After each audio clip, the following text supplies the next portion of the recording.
the OldPreMeds podcast, session number 88.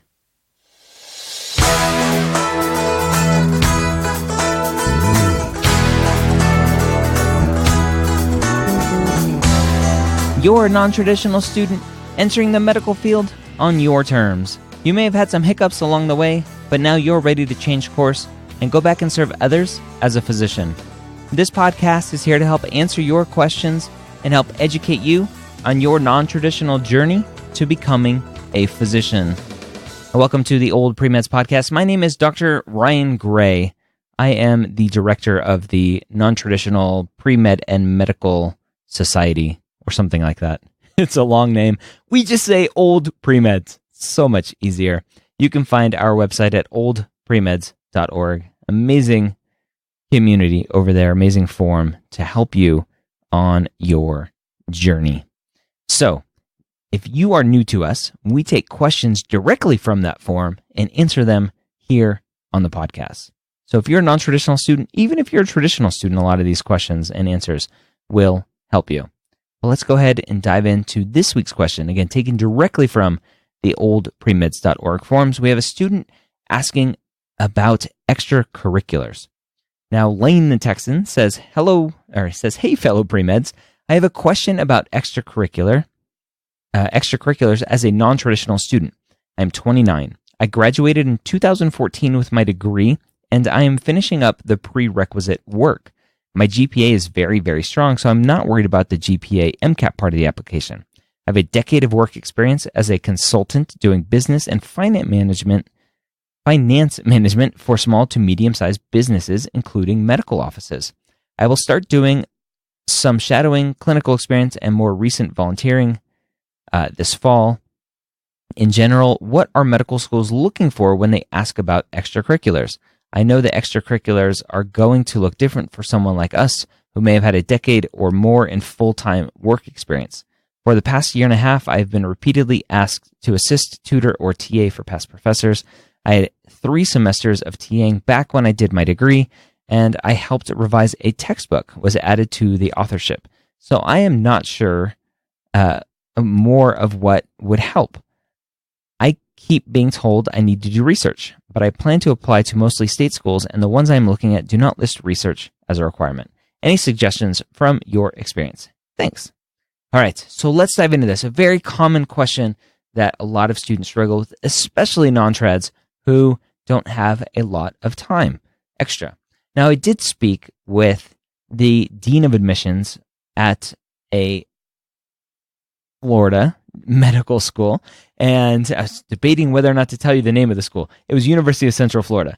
There, I told you. I was speaking to the dean of admissions there last time I was there for a conference, and he specifically told me, we were talking about non-trads and how they love non-trads, and he specifically said, look, we understand non-trads probably have other requirements. They're taking care of family, they're working full-time, they're doing whatever. And so they understand, admissions committees understand that you're not going to have the same amount of time as a normal or a traditional pre-med student who's in school and really doesn't have many more requirements outside of going to school and taking classes. Some students work and other things, and that's taken into account too.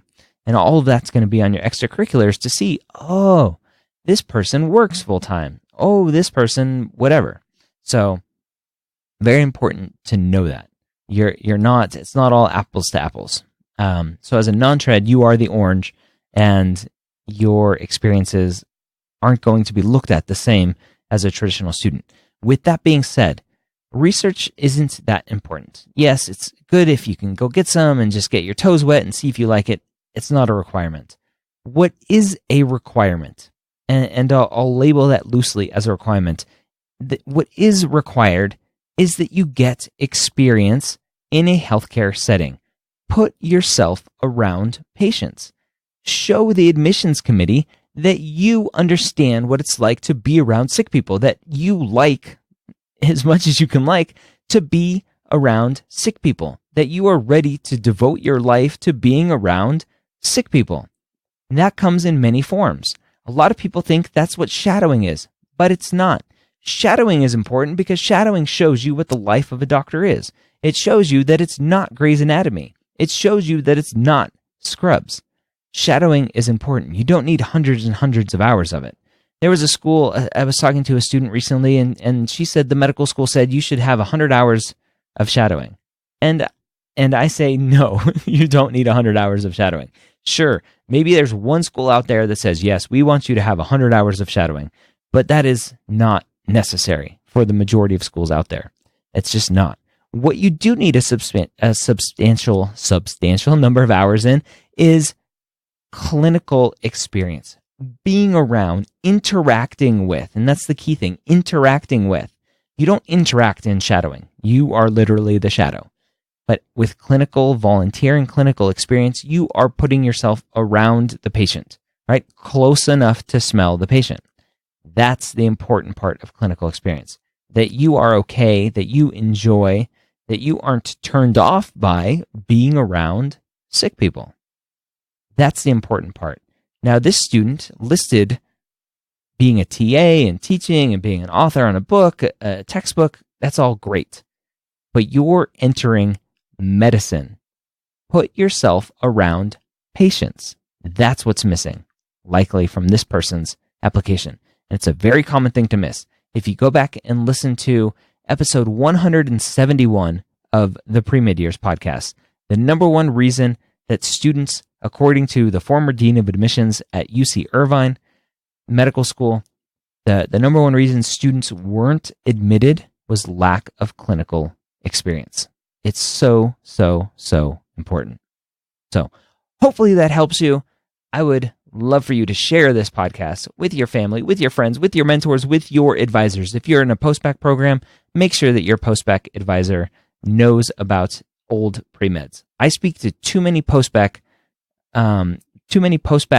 advisors and post-bacc deans and post-bacc faculty that don't know about OldPreMeds. OldPreMeds should be a resource that every Nontrad person knows about. And that includes all the post-bacc advisors out there. So if you can do your part, share this podcast with your post-bacc advisor, I would love you for it. With that said, I hope you have a great week. We'll see you next time here at the OldPreMeds podcast.